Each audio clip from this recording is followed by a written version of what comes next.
Good morning. Guess what's arrived? Half a pallet of bottles, 504 bottles, 500 millilitres from Staffordshire Brewery. Thank you, Adrian and team. And I've now got to work out how to get them in the back of that and down to the brewery. Won't be doing it today, got work to do. But just in case it starts peeing it down, I'm going to sling them in the back of the car now. And we'll whiz them over once it goes dark.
So,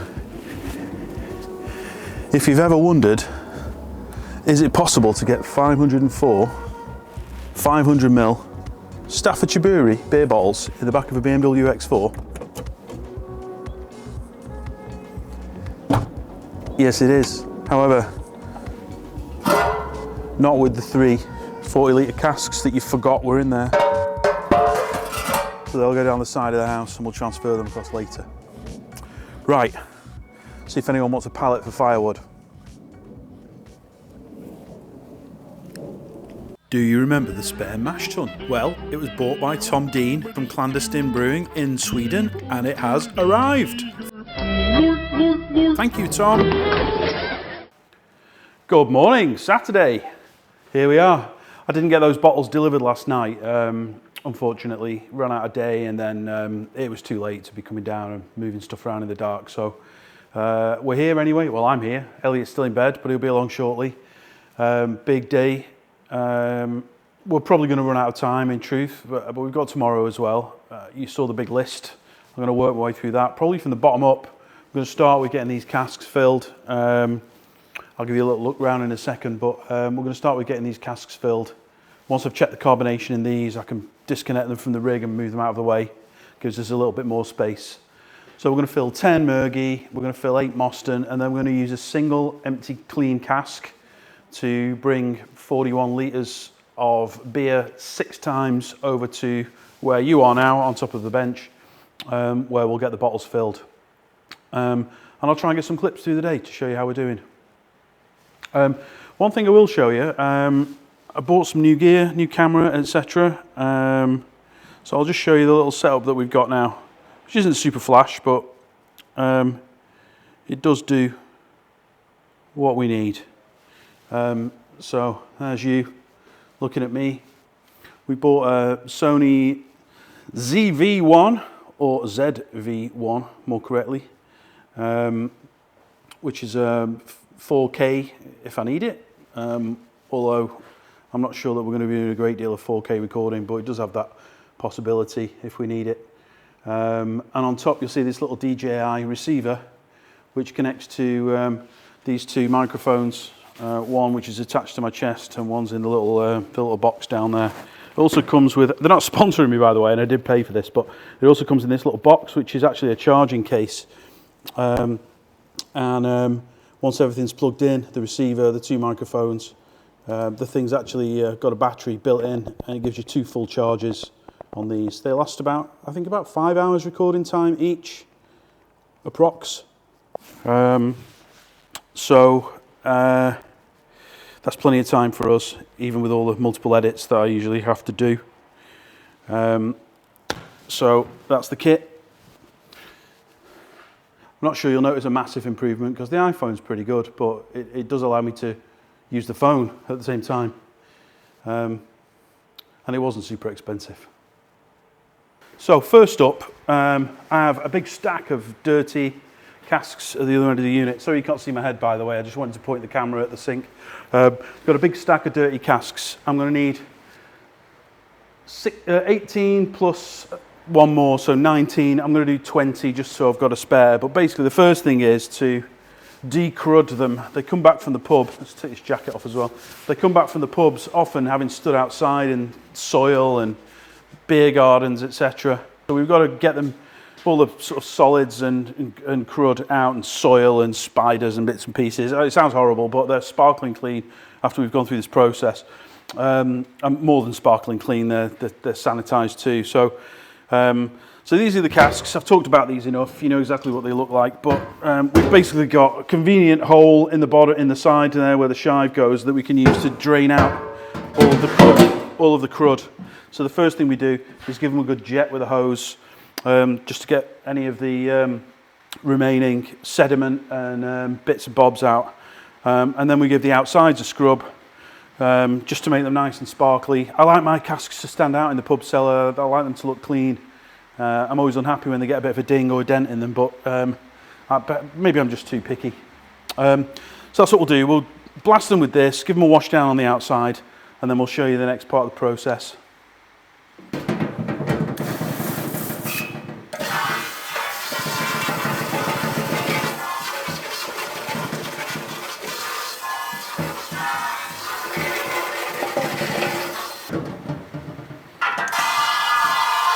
When the weather's not too crap, I'll jet wash these outside.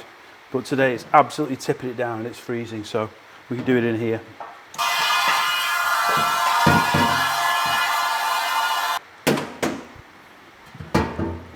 And we do that until the water that's going in is running out clear.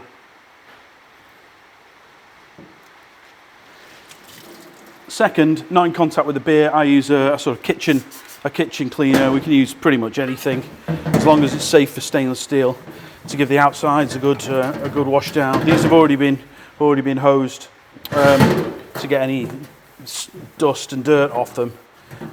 We just give the outsides a wipe to make sure we get into all the little crevices, make sure they look nice. And I know people have laughed at me for doing this. So, like, what are you doing all that for? Just hose them off. But again, it's all about presentation. We have to differentiate from the big breweries, and the care and attention that we put into every part of the process is really quite important for me. So that's now gone through that first stage. If there are any labels attached, as there are, I'm going to clean the top and remove the labels now as well.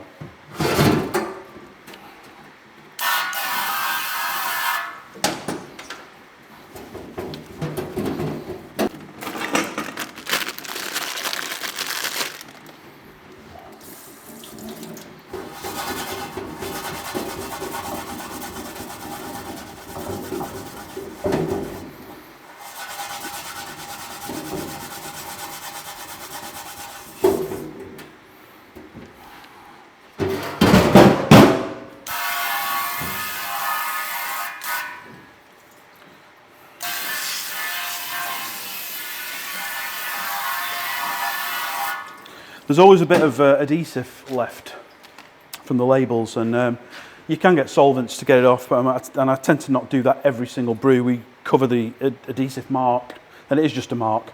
We cover the mark with the new labels anyway.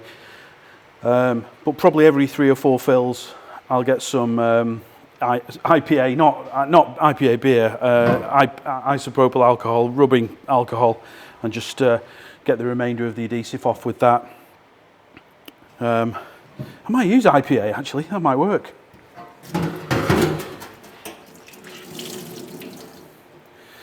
So first stage done. We'll just stick these on a pile over here and bring the next one over.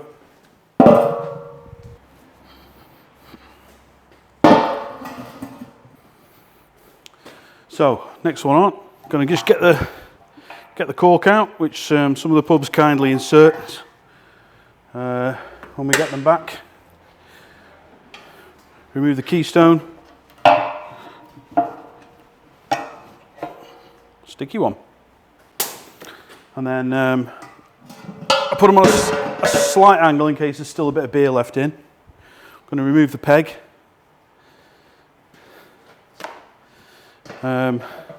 De-shiving tool. Shive out. Ready for the sink.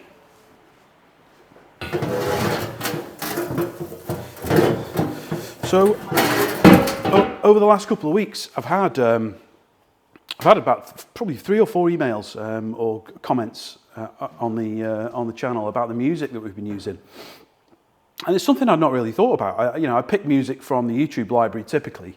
We also use a service called Lickd, L-I-K-D, which is a subscription service. If we want something a little bit different, or we want to pay for a license for a piece of music for a particular video, which I've done a couple of times. But for the copyright-free or non-license-free, I'm not sure the terminology. It's legal, right? So anyway, the stuff you don't have to pay for, YouTube library every time is awesome. And I noticed that probably about half of all the music that I've used so far was from this guy called Diala. And don't worry, I've been corrected. Anyway, this guy has produced some amazing stuff, and I went onto Spotify, pulled the playlist, had it playing in the car, playing at home, thinking, "Oh, this guy's awesome. I'm going to use a lot more of his work." Anyway, so we got in touch. We had a good chat, and she is from New Zealand, and it's Diala, not Diala, right? Sorry, get it right. Anyway, we had a little chat. It was lovely, and yeah, really chuffed. She makes a lot of music for some much bigger channels than us, and she's good enough to put her work on the YouTube library for us minions to use. So thank you for what you do. It's awesome, and keep it going, because I can recognise her music anywhere now, and I hear it on other channels and go, I know exactly who that is. Anyway, take a look, Spotify, Diala. I'll put the link on the screen because you'll spell it wrong. YouTube comments, had some great ones lately. Thanks for all your Happy New Year wishes. Same to you all. We get some posts from people I've not heard from before, and we get some posts from regular posters. Like Dave M. Hi, Dave. Dave suggested getting an old police box, the blue ones, like the TARDIS, and sticking it to cover the door. And you go in, and then you go through the back, and it's like you're into the brewery like a secret, which I thought was a great idea. We'd been thinking about a TARDIS or an old police box or something similar to use as a toilet outside. Basically, you get a portaloo and kind of wrap it or something. I was going to call it the Turdis, but I think we're way away from that yet. So thanks for that. Thanks for that, Dave. It was a good idea. Great minds think alike. Andre's recommending we get a forklift truck and pallet racking, and I'll just go see if I can find that money tree for that. Rishi can probably help me with that, I think. I'll give him a call, Mr. Sunak, see if he can sort us out with a few tens of thousands for pallet trucks and racking. We'll get there eventually, but for now, we've got the height. It's just frustrating that we can't really easily use it. Scaffolding, somebody else suggested as well. I'm not sure where the comment is in here, but that was another great idea.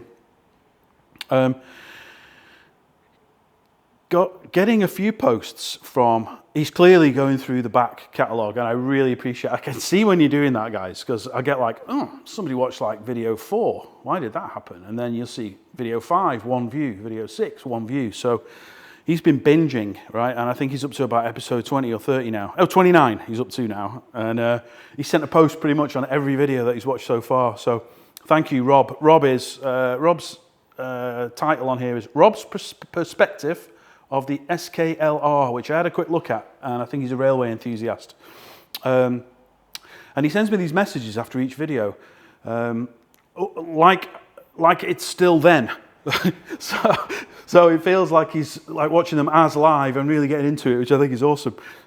So he's just watched the first Brew Day episode, and he said, surely the creativity and imagination will come out in the brew. Well, it did. Sorry, spoiler alert. That was probably, when was that? That was April last year, so what was that, 8-9 months ago, something like that. Anyway, Rob, thanks for your comments. I really enjoy reading them. Craig also has commented, I don't think Craig realised where I worked because he was recommending about I buy from our most evil competitors. If I did that and mentioned it on here, I think I'd be in trouble with the boss. So we won't name them, but there's a couple of other electronics distributors based in the UK that I actually do buy from occasionally, but don't tell anyone. Raspberry Pis, really hard to get hold of, guys, if you need them. And I say this as a kind of semi-insider. Don't keep waiting for stock to pop up somewhere. It ain't going to pop up. If you want one, get an order on somewhere, anywhere, get an order on and just get in line, because it's still going to take a little while before a lot of stock appears. I can't tell you how many we've got on order, but it's a ridiculous amount. And I can't tell you how long the backlog is, but it's less than we've got on order. So anyway, I tend not to mention the name of where I work, but most of you know now anyway. So get some orders on if you want one. Anyway, advertising over. Anyway, thanks for the comments. I really appreciate it. Keep them coming. I enjoy reading them. It does take a little bit of time, but it's worth it, I think. And you really get me thinking sometimes. You come up with ideas, things that I just never thought about. So cheers. So the first part is complete. We get a little treasure trove of bits out of these casks when we wash them. I'll show you in a second. We have 19 stacked up. They've had the external clean, the rinse out. They're going to get the caustic treatment next, and then they're sanitized. So it's a bit of a long process. You can buy machines, and we'll probably get on one day, but the little rig that we've made is adequate right now. So let me show you what we've got here, which is a little selection of bits and bobs that got rinsed out of the casks, and there'll be more of some of these in a second. So what we have is in the shive, which you'll be familiar with now, that gets whacked into the bung hole. Right in the centre there, if you can see, there's this little pip that gets knocked through sometimes. And obviously, if it's not knocked through by the pub or the festival or wherever it's gone, then we need to knock it through in order to insert that new shive removal tool that we bought. So that knocks these out. And what happens next is when we put the cask on the cask washer, they drop in and get sucked into the pump and shredded, which is not what we want really. So we should have as many of these as we have casks. There's probably a few that have escaped. 2, 4, 6, 8, 10, 12, 14. Yeah, probably still a few rattling around in the casks. We'll rescue those out of the bath at the bottom of the cask washer shortly. The other piece is these, which are the little flap off the keystone that gets knocked through when they tap the cask. So they start like that. Excuse the colour difference, 2 different batches, I guess. So they start like that, and then they knock in the tap or the cask wedge, which knocks that out. Sometimes it remains stuck, hinged almost.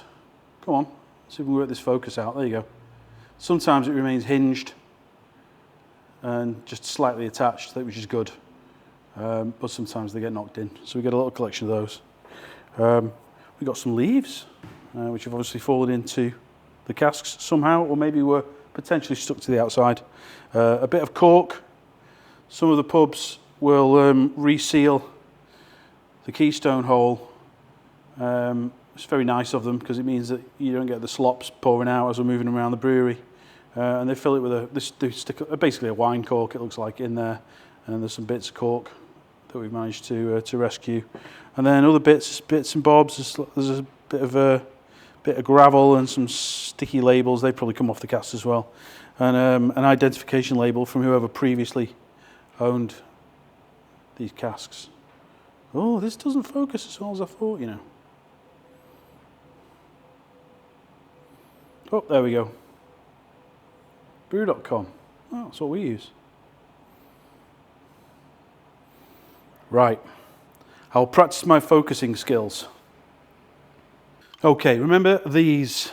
I changed these around. So rather than carbonate through top pressure on the beer, we were carbonating through the tube directly into the beer. So they've been on this rig for about 10 days now. Just done a quick test, not carbonated anywhere near enough. And I just checked the gas output on some of the couplers, and I've not got any gas coming out of them, and I don't know why. So I'm going to change it all back round to how it was. I could debug it and work out exactly what's going on, but I have a funny feeling that there's still a valve, a one-way valve in one of these couplers somewhere. Shouldn't affect them all though. Anyway, I haven't got the time to reason it through, so we're just going to disconnect it all, hook it all back up the way it was before, because I know that works. It is never simple in this place, honestly. Cask washer is still a cask washer, but it was taking us a little bit too long, so I thought, you know what, let's just sacrifice 30 minutes to make a cask rinser, which actually didn't take 30 minutes. All did it, it took an hour and a half because I was running out of bits. I was determined to get it done. At least now we can wash, caustic wash on there, straight to the rinse. It's just hose powered. Turn the hose on, gives it a good blast. You can hear that. Gives it a good blast. There's a spray end on the hose that's inside. That gives them a rinse, and then we are stacking them back onto these pallets here. This is the pile of stuff that's not been done yet. Second problem was these, and we've reconfigured it now back how it was. For some reason, only half of them were getting gas. And I don't know why. It was a Y splitter in the middle that separated the two halves. I don't understand it. Anyway. Okay, it's 7 p.m. We shouldn't be here, but we are, unfortunately. We're really just getting started. Here are the bottles, amazingly transported in my car. Can't believe I got them all in one go. Anyway, some of them are open, as you can see, because we have populated the bottle tree. We've got cask number 1 on the on top of another cask to give us the height that we need to feed the bottle filler, which is currently set up and ready to go. So we're going to get started, see how it goes.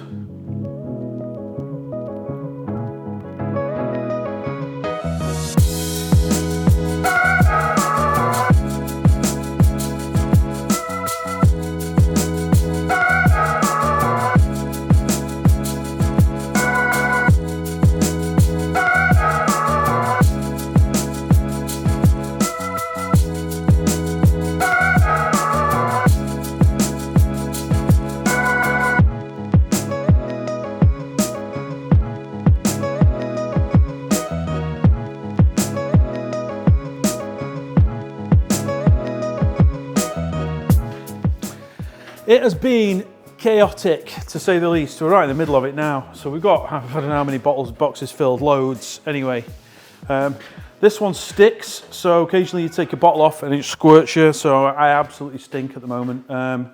We're just almost probably at the end of cask 2 of 6, potentially. I think it's about 8 o'clock. I'll just show you exactly what we do with these. So bottle trees, you've seen before, you can't see anyway, but we take 2 bottles.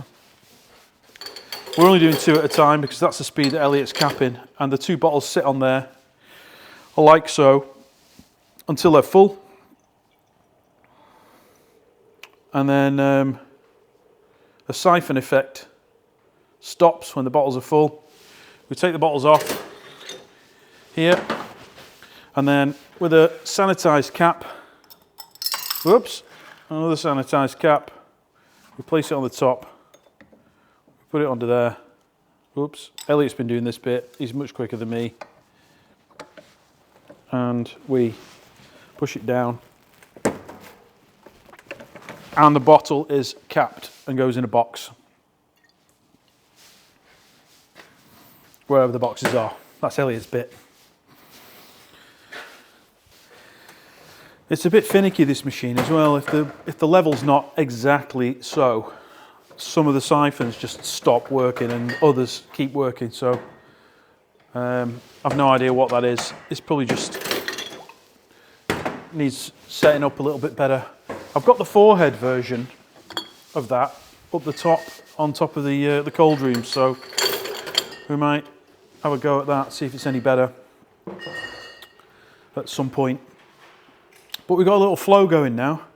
The only thing we could do with is one more person to give these bottles a swish with sanitizer before we put them on the trees.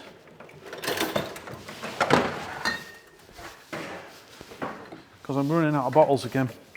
But we're making good progress.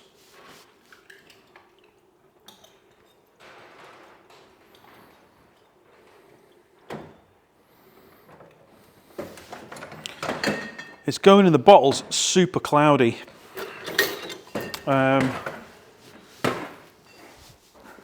Which I'm not so sure about. It goes into the cask cloudy and the Browsol sorts it out, so I'm really hoping it's going to be the same with these. We'll see though, won't we? This is the earlier part of the process, so we've got a big bucket of sanitizer there, so we just give the bottles a swish. And you know, I don't even know whether we need to. I don't know if they come from the bottle supplier, effectively sterile in the box. But again, homebrew technique, as usual. Onto these trees. Then we fill, then Elliott caps.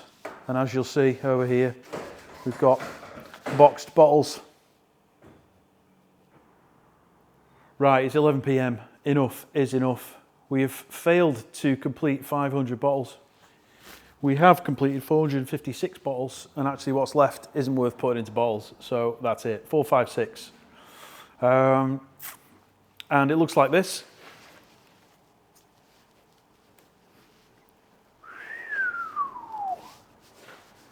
I'm just praying, hoping and praying, because that was a long old day. I'm just hoping and praying that that trouble that we had with the temperature, the freezing, having to drop the bloody thing in the top, that the beer's okay. You just can't tell as it goes into the bottle. It's too green, so I'm keeping everything crossed that it will be fine. We didn't manage to rack the Moston. That's going to go tomorrow into cask. And that will also be when I am tidying up this mess. I don't know what I'm going to do with these extra bottles now. Put them back in the boxes, I suppose. Right, I'll see you in the morning.